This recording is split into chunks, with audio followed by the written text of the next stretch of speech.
तो हम जो है बाल विकास के उत्कर्ष क्लासेस के जो मॉडल पेपर है वो आपके सामने आज मैं लेकर आ रहा हूं, ठीक है। और क्वेश्चन नंबर 1 से शुरू करते हैं। सबसे पहला क्वेश्चन है कि खिलौनों की आयु या टॉय एज जो है किसको कहा जाता है, ठीक है। खिलौने की आयु, बहुत बार जो है मैं आपको ये बता चुका कि खिलौने की आयु या जो टॉय एज है वो किसे कहा जाता है। तो देखो खिलौने की आयु कौन सी होती है, तो खिलौने की आयु होती है आपकी पूर्व बाल्यावस्था। ध्यान रखना, पूर्व बाल्यावस्था आपकी होती है खिलौने की आयु। एक होती है, देखो इसको टॉय एज कहते हैं, एक होती है आपकी प्ले एज। कौन सी age? Play age. Play age को कहते हैं खेलने की आयु। किसकी आयु? खेलने की आयु। ये दोनों चीजें अलग होती है, ठीक है। हिंदी में इनके नाम जो एक जैसे दिखते हैं, खेलने की आयु और खिलौने की आयु। खिलौने की आयु होती है आपकी पूर्व बाल्यावस्था, ठीक है। उत्कर्ष जो है उनके ये जो है मॉडल पेपर है, आपको जो ये डेली मिलते रहेंगे, ठीक है।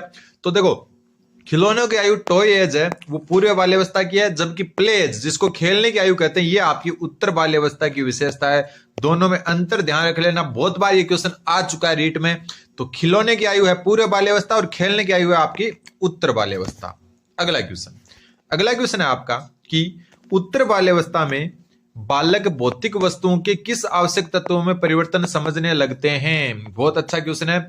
उत्तर बाल्यावस्था देखो कौन से वर्ष से कौन से वर्ष तक होती है, अलग अलग मनोवैज्ञानिकों के अलग अलग तरह का है, लेकिन फिर भी हम मान के चलें तो 6-7 से लेकर 6-7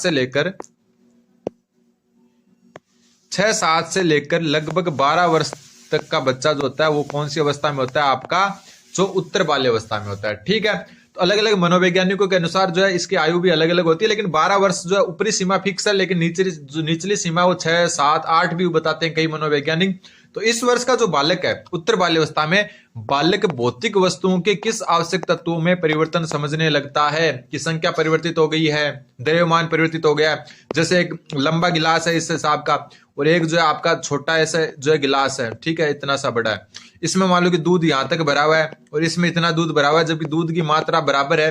तो बच्चा जो है स्टार्टिंग में इसमें विभेद नहीं कर पाता, उसको ये जो है दूध कम और ये ज्यादा लगता है, लेकिन उत्तर बाल्यावस्था में धीरे धीरे वो है इन चीजों को भी समझने लग जाता है। तो उत्तर बाल्यावस्था में द्रव्यमान, संख्या और क्षेत्र तीनों चीजों को जो है बालक समझने लग जाता है। ध्यान रखना, ठीक है। कौन सी अवस्था में? उत्तर बाल्यावस्था में। क्वेश्चन उल्टा भी बन सकता है कि द्रव्यमान, संख्या व क्षेत्र की अवधारणा, द्रव्यमान, संख्या व क्षेत्र की अवधारणा बालक कौन सी अवस्था में समझने लग जाता है, तो उत्तर बाल्यावस्था में। तो उत्तर हो जाएगा आपका ऑप्शन नंबर 4। अगला क्वेश्चन है सबसे अधिक गहन और जटिल सामाजिकरण कौन सी अवस्था में होता है, ठीक है। सबसे अधिक गहन और जटिल सामाजिकरण कब होता है बालक का, तो देखो किशोरावस्था के दौरान। उत्तर क्या हो जाएगा आपका ऑप्शन नंबर 2, किशोरावस्था के दौरान, ठीक है। एक क्वेश्चन मैं बताता हूं, सबसे तीव्र गति से, या हम कह सकते हैं सबसे तेज गति से विकास कौन सी अवस्था में होता है। सबसे तेज गति से विकास कौन सी अवस्था में होता है। ज्यादातर स्टूडेंट क्या करेंगे, किशोरावस्था इसमें भी मान लेंगे, लेकिन मैं आपको बता दूं सबसे तेज गति से जो विकास होता है वो होता है आपका शैशवावस्था में। कौन सी अवस्था में होता है?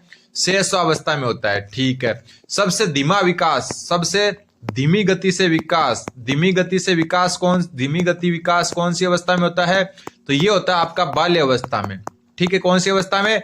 बाल्यावस्था में, ठीक। ये भी आपको ध्यान रखना है। सबसे धीमा विकास होता है बाल्यावस्था में, सबसे तेज गति से विकास होता है शैशवावस्था में, ठीक है। फिर किशोरावस्था में गति वापस बढ़ती है, पहले शैशवावस्था में तेज विकास होता है, बाल्यावस्था में थोड़ा रुक जाता है और फिर किशोरावस्था में वापस थोड़ा सा गति पकड़ता है। लेकिन सबसे गहन और जटिल सामाजिकरण किसमें होता है, तो वो होता है आपका किशोरावस्था के दौरान। ऑप्शन नंबर 20 का सही उत्तर हो जाएगा।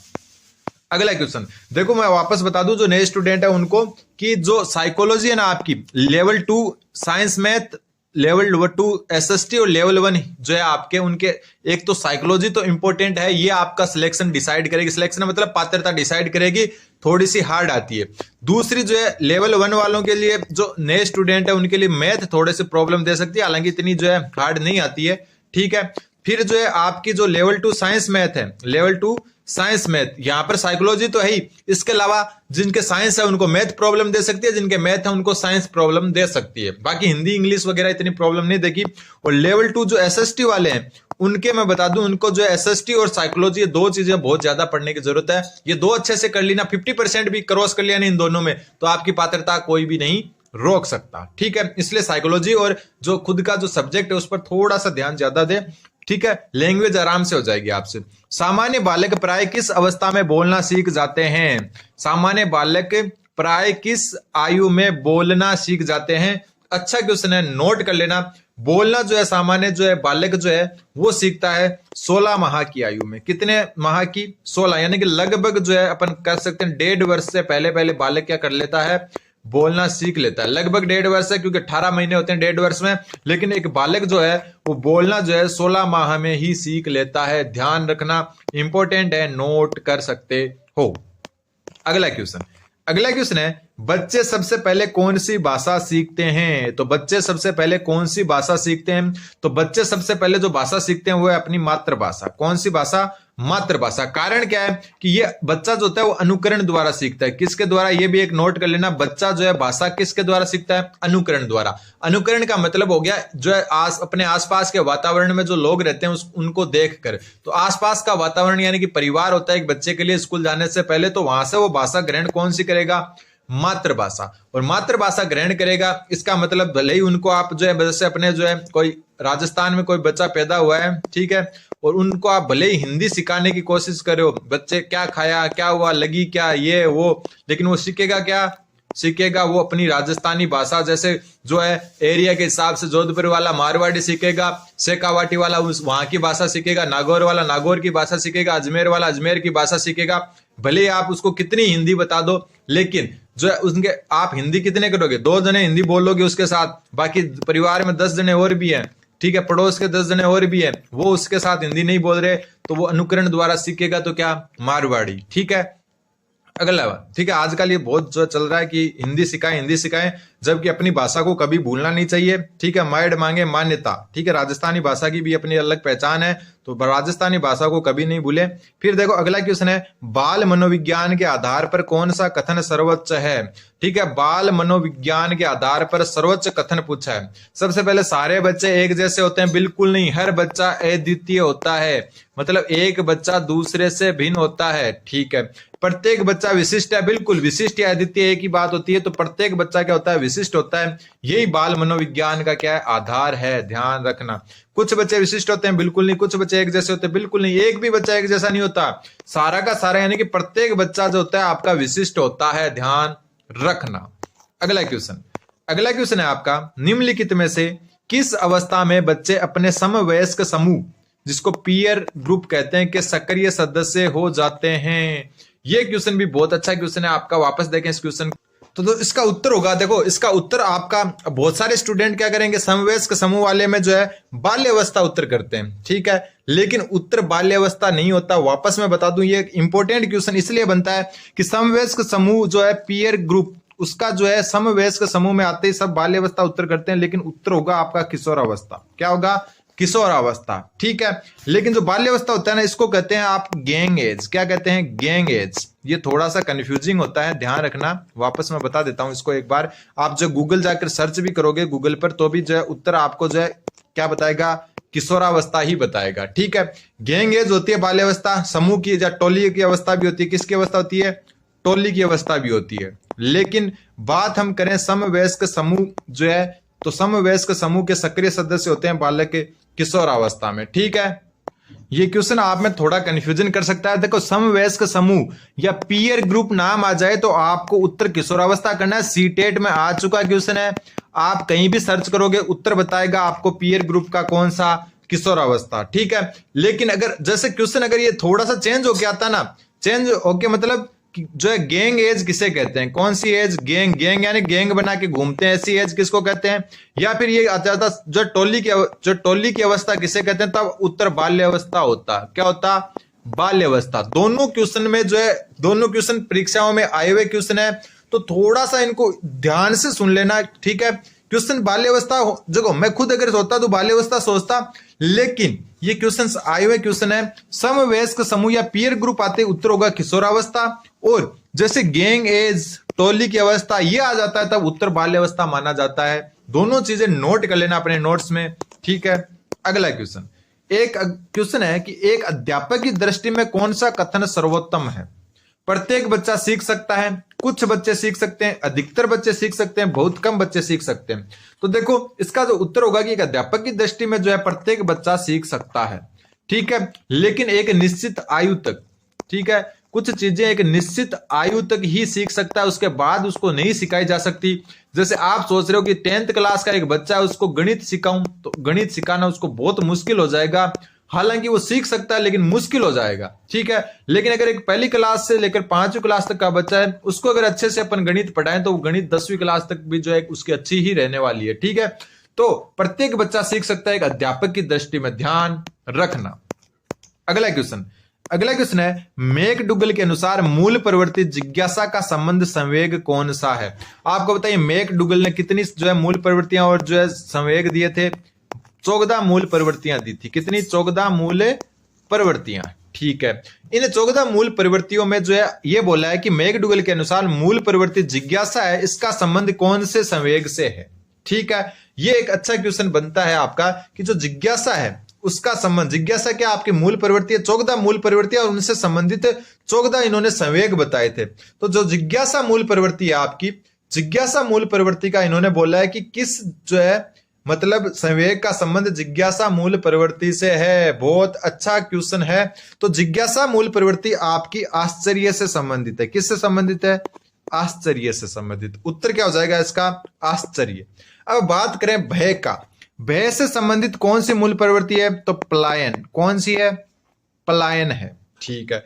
बात करें घृणा की, तो घृणा से संबंधित कौन सी मूल प्रवृत्ति है? तो निवृत्ति है। कौन सी? निवृत्ति। बात करें भूख की, तो भूख से जो है संबंधित कौन सी जो है आपकी मूल प्रवृत्ति है? तो ये आपका भोजनान्वेषण। क्या है? भोजनान्वेषण, ठीक है। तो ये है, तो आश्चर्य से संबंधित जिज्ञासा है, ध्यान रखना। तो उत्तर क्या हो जाएगा आपका? आश्चर्य। अगला क्वेश्चन है आपका कि शेषावस्था की मुख्य विशेषता क्या नहीं है? शेषावस्था की जो है मुख्य विशेषता क्या नहीं है, यह पूछा है। तो देखो, सीखने की प्रक्रिया में तीव्रता होती है, बिल्कुल। विकास भी तीव्र होता है, बिल्कुल। जिज्ञासा की प्रवृत्ति होती है, बिल्कुल होती है। अनुकरण द्वारा सीखने की प्रवृत्ति होती है, मतलब जो है देख देख कर सीखना। चिंतन की प्रक्रिया नहीं होती। चिंतन की प्रक्रिया जो है शेषावस्था में चिंतन और एक नैतिकता का अभाव पाया जाता है। किसका? नैतिकता का भी अभाव पाया जाता है, नैतिकता का अभाव। इसके साथ साथ आपका चिंतन का भी अभाव पाया जाता है। चिंतन का अभाव कौन सी अवस्था में? शेषावस्था में, ठीक है। तो नैतिकता व चिंतन दोनों ही जो है शेषावस्था में नहीं पाए जाते हैं। अगला क्वेश्चन है, किस मनोवैज्ञानिक के अनुसार विकास एक सतत एवं धीमी धीमी प्रक्रिया है? बहुत अच्छा क्वेश्चन है कि किस मनोवैज्ञानिक के अनुसार विकास एक सतत एवं धीमी धीमी प्रक्रिया है, मतलब धीरे धीरे होता है विकास। तो देखो, विकास एक सतत एवं धीमी धीमी प्रक्रिया है। क्वेश्चन आया हुआ क्वेश्चन है, ये उत्तर हो जाएगा इसका हरलोक। अब एक क्वेश्चन मैं आपसे पूछता हूं, हालांकि मैं उत्तर बता दूंगा पर आप सोचना उसको। अब आपके लिए जो क्वेश्चन वो ये है, देखो यहाँ क्या है, विकास एक सतत और धीमी धीमी प्रक्रिया, ये बात हरलोक ने कही। अब मैं आपसे एक क्वेश्चन पूछ रहा हूं, कमेंट करके उत्तर देना कि विकास जो होता है वो अचानक होता है। विकास क्या होता है?